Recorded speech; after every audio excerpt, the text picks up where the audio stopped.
The thought of leaving my rented apartment, my home for the past 3 years, was daunting. I loved the cozy atmosphere of my old place, and the location was perfect, close to my work, family, and friends.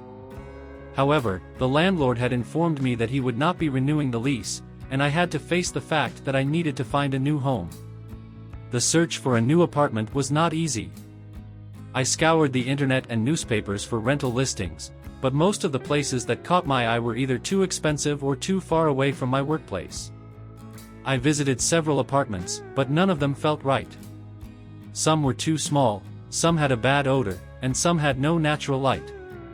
The search was frustrating and time-consuming, and it left me feeling overwhelmed and anxious. The fear of being homeless crept up on me, and I began to question if I would ever find a suitable place. As the weeks went by, I started to become desperate. I had given notice to vacate my apartment, and I needed to move out in a few weeks. I considered settling for a place that wasn't ideal, but I knew that I would be unhappy and regret it later. Finally, after weeks of searching, I found a small apartment that was affordable and close to my workplace. It wasn't perfect, but it had everything I needed, and I could see myself living there. I felt relieved and grateful, and I knew that this was the start of a new chapter in my life. After receiving the news that I needed to vacate my rented apartment, I started my search for a new home. I had high hopes of finding a place quickly and easily, but that was not the case. The rental market was highly competitive, and finding a suitable apartment was a challenge. I spent hours searching through listings online and visiting apartments in person. I quickly realized that my budget was not enough to secure the type of apartment that I desired. The apartments that were within my budget were either too small or in undesirable locations. I expanded my search area, hoping to find something better, but this only made things more challenging. I was spending hours commuting to and from work, and it was taking a toll on my well-being. As time went by, I began to feel hopeless. I started to question if I would ever find a suitable apartment within my budget. I became anxious, knowing that my time was running out, and I needed to vacate my apartment soon. I tried to lower my expectations and settle for a less-than-ideal apartment, but every time I looked at one, I couldn't help but feel that it wasn't worth the rent I would be paying. The process of searching for a new apartment was exhausting, and I felt like I was hitting a wall. I started to lose motivation and wondered if I would end up homeless. Despite the challenges, I persevered and continued my search. Eventually, after weeks of searching, I found a small apartment that was within my budget and in a convenient location. It wasn't perfect, but it was suitable, and I was relieved to finally have a place to call home.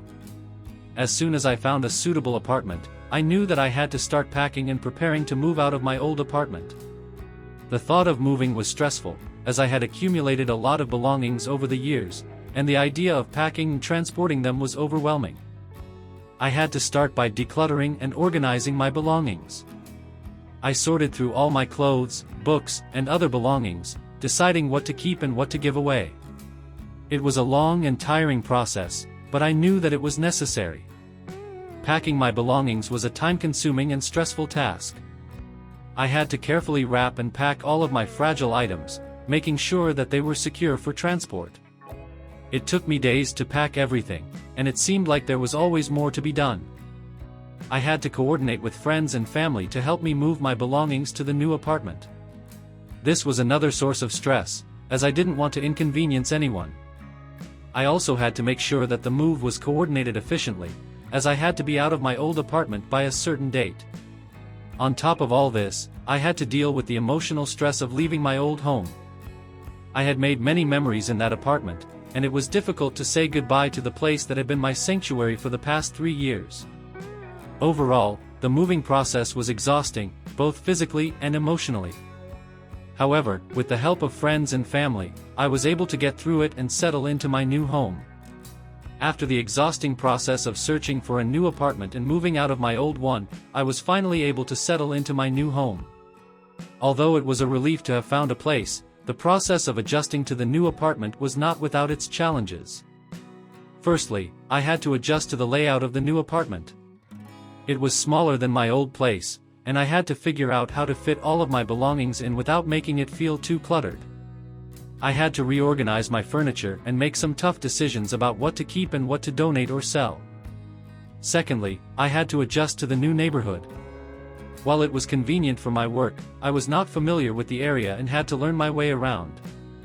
I had to find new grocery stores, pharmacies, and other services that I had relied on in my old neighborhood.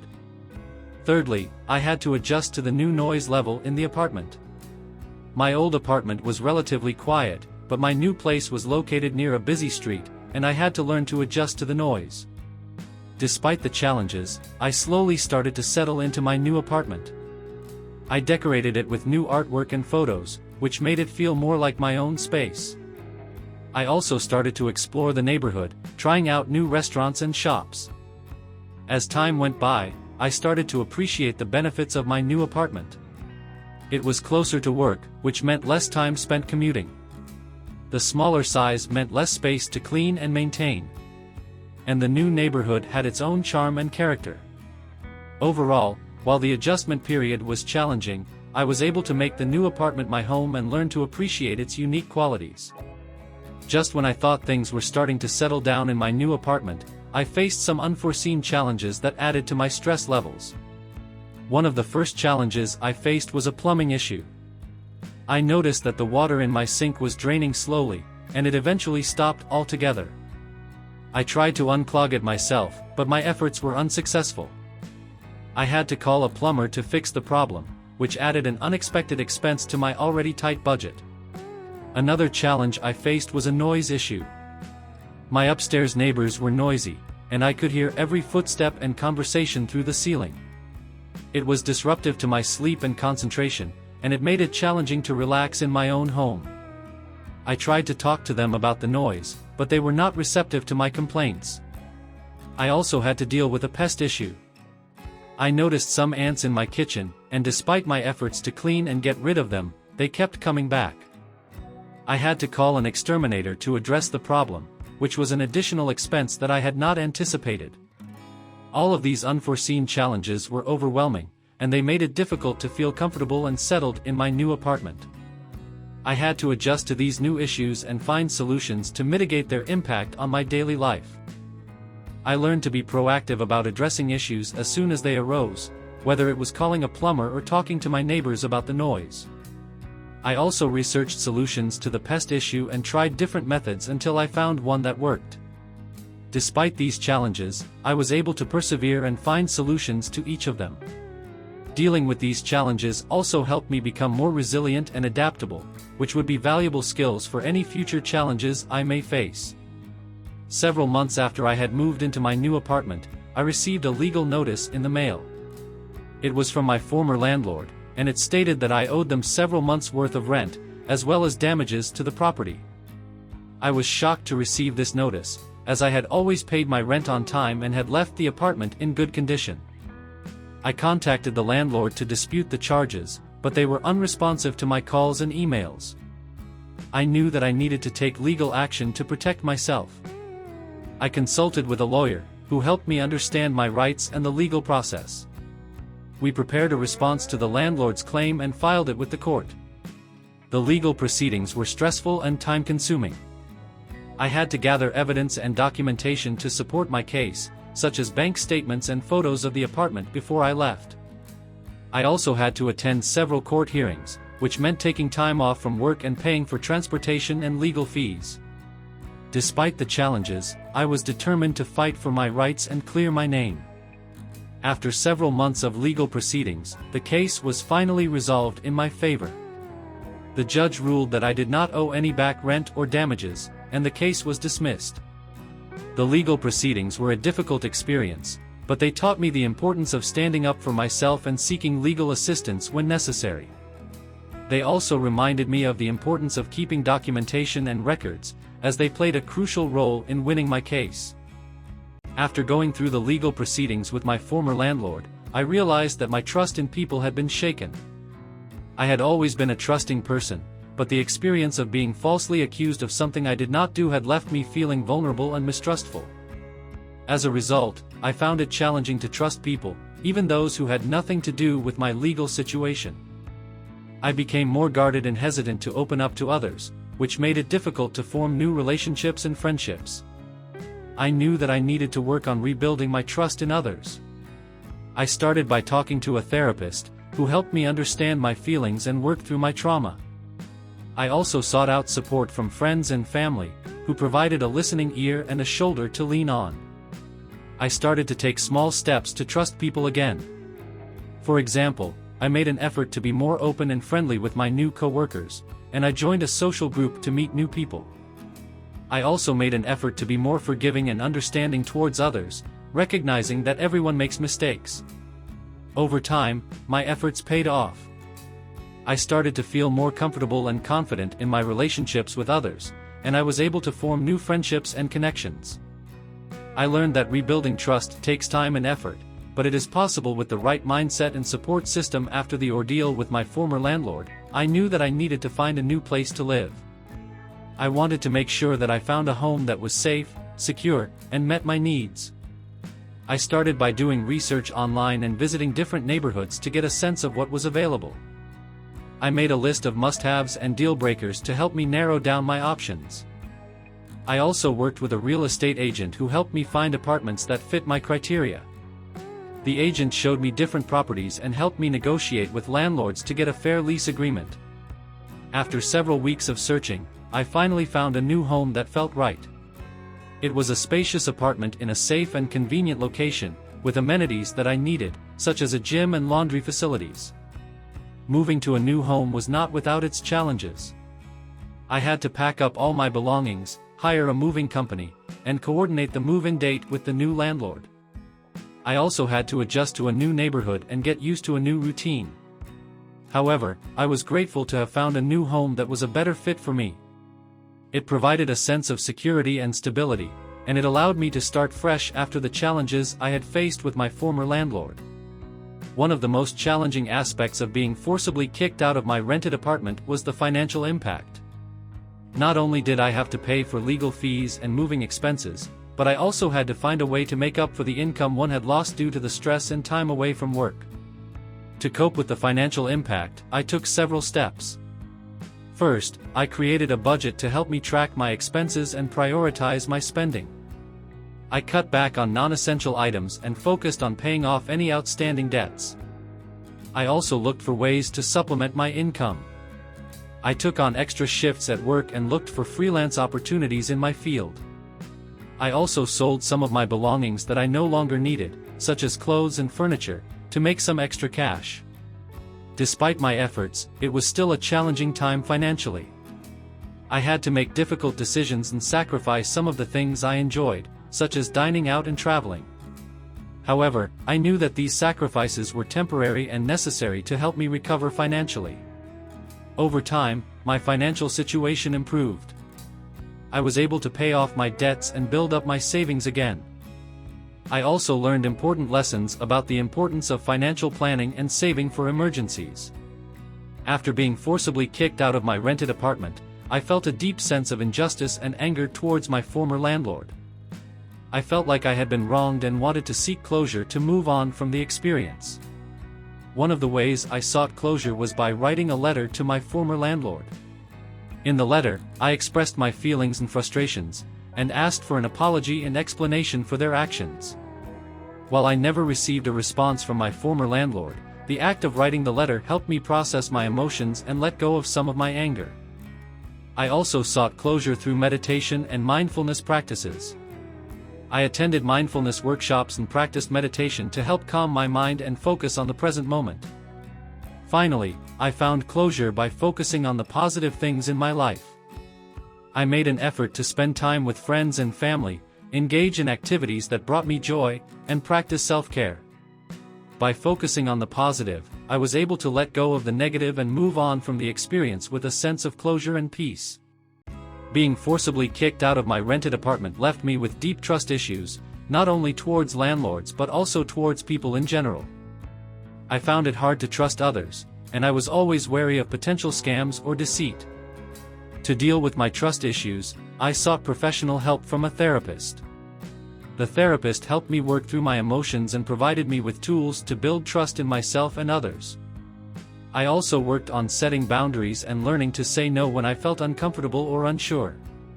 By setting clear boundaries and being assertive, I was able to protect myself and avoid situations that could trigger my trust issues. Additionally, I started small by building trust in everyday situations. For example, I made a conscious effort to be on time for appointments and follow through on commitments to others. I also practiced active listening and empathetic communication to build deeper connections with people in my life. It took time and effort, but over time, my trust issues started to improve. I was able to rebuild trust in myself and others, and I felt more confident and secure in my relationships and interactions with people. After being forcibly kicked out of my rented apartment, one of my biggest challenges was finding a new home. I had to find a new place to live quickly, while also dealing with the emotional and financial impact of the eviction. To start the search, I made a list of must-haves for my new home, including location, size, and amenities. I also created a budget to help me narrow down my options. I looked at various rental listings online and contacted several real estate agents to help me find a new home. I scheduled multiple viewings and asked questions about the properties to ensure they met my criteria. Once I found a potential new home, I carefully reviewed the lease agreement and asked questions about any potential issues. I also made sure to document any pre-existing damage to the property to avoid any issues with the landlord in the future. Finally, I made sure to prioritize self-care throughout the process. Finding a new home can be stressful and overwhelming, so I made sure to take breaks and engage in activities that helped me relax and recharge. In the end, I found a new home that met my needs and felt like a fresh start. While the process was challenging, it also taught me important lessons about resilience and perseverance. Being forcibly kicked out of my rented apartment had a significant impact on my finances. I had to deal with unexpected expenses related to the eviction, such as legal fees and moving costs, while also finding a way to cover rent for a new place. To address these financial challenges, I started by creating a budget that accounted for all of my expenses and income. I looked for ways to cut back on unnecessary expenses, such as dining out or entertainment, and focused on living within my means. I also looked for additional sources of income to help cover the costs. I picked up a part-time job and started selling items I no longer needed or used. In addition, I reached out to organizations that provided financial assistance and support for those in need. These organizations provided me with resources and guidance on how to manage my finances during this difficult time. Finally, I made sure to prioritize my mental health throughout the process. Financial stress can take a toll on one's mental health, so I made sure to take breaks and engage in activities that helped me relax and manage my stress. While facing financial challenges was difficult, I learned valuable lessons about money management and resilience. By taking proactive steps and seeking help when needed, I was able to overcome these challenges and come out stronger on the other side. Being forcibly kicked out of my rented apartment was a traumatic experience, and I needed legal advice to help me understand my rights and options. Seeking legal advice was crucial in protecting my interests and ensuring that I received fair treatment. I contacted a lawyer who specialized in landlord-tenant law and set up a consultation. During the consultation, the lawyer explained my rights as a tenant and helped me understand the legal process involved in an eviction. The lawyer also reviewed the lease agreement and any other relevant documents related to the eviction. They provided me with advice on how to proceed and suggested potential courses of action. With the lawyer's help, I was able to negotiate a fair settlement with the landlord and avoid going to court. The lawyer helped me understand my rights and options and gave me the confidence to stand up for myself. In addition to seeking legal advice, I also educated myself on landlord-tenant laws and regulations. By understanding my rights and responsibilities as a tenant, I was better equipped to protect myself from potential abuses or violations. Overall, seeking legal advice was a crucial step in dealing with the aftermath of the eviction. It helped me understand my options and rights, and gave me the confidence to stand up for myself and protect my interests. Being forcibly kicked out of my rented apartment was a traumatic experience, and it took time to heal from the emotional impact of the eviction. Chapter 15 focuses on how I moved on and healed from the experience. I made sure to prioritize self-care and seek support from friends and family. I engaged in activities that brought me joy and helped me relax, such as reading, hiking, and spending time with loved ones. I also sought professional help, such as counseling or therapy, to process the emotions and trauma related to the eviction. Talking to a therapist helped me process my feelings and gain a better understanding of how to cope with the experience. Finally, I made sure to practice forgiveness, both for myself and for the landlord who forcibly kicked me out. Forgiveness helped me let go of the negative emotions associated with the eviction and move on with my life. I also took steps to learn from the experience and make positive changes in my life. I educated myself on tenant rights and laws, and made sure to prioritize financial planning and responsible spending. Overall, moving on and healing was a process that took time and effort. By prioritizing self-care, seeking support, and practicing forgiveness, I was able to overcome the trauma of the eviction and move forward with my life.